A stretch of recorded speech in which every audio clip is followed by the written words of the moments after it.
The member for Goldstein. Thank you, Speaker. My question is to the Prime Minister. Will the Prime Minister advise the House how the government's recent energy announcements will make renewable energy reliable for households and businesses, including in the great electorate of Goldstein?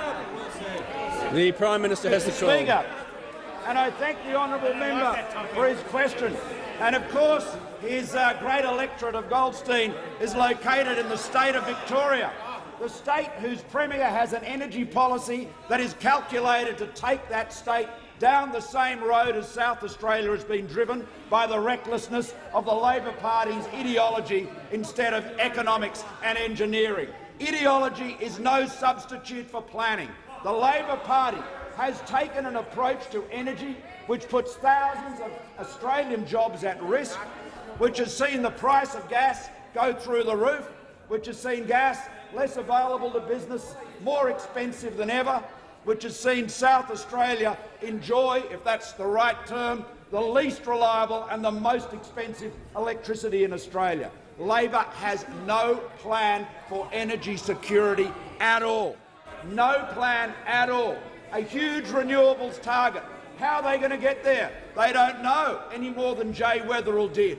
Mr. Speaker, what this debate needs is engineering and economics.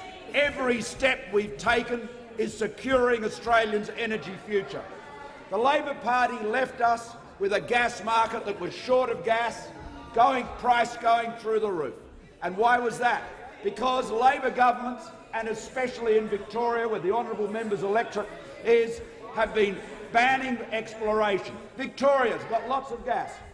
Lots of conventional gas, in fact, Mr. Speaker, so there's no need for fracking, but a left-wing Labor government won't allow it to be developed or explored.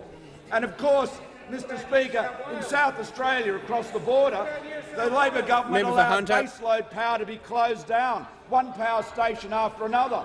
And with a wind resource that can generate up to 150% of the state's demand, or, depending on the wind, nothing at all. And so what did they depend on? A long extension cord into the Latrobe Valley. Now we're dealing with that, Mr. Speaker. We've addressed the gas issue, working with the gas producers. They have given a commitment to ensure that there will be gas available for peak energy requirements on the East Coast, a vital commitment which we have secured. And we continue to secure more gas for domestic purposes, more domestic gas for Australians. But above all, Mr. Speaker, we have taken the biggest step to make renewables reliable by committing to the plan to increase the generation capacity of the Snowy Hydro scheme by 50%. The biggest pumped hydro storage system it will be in the Southern Hemisphere and one of the biggest in the world. That's our approach. Engineering, economics, a plan to secure Australia's energy future.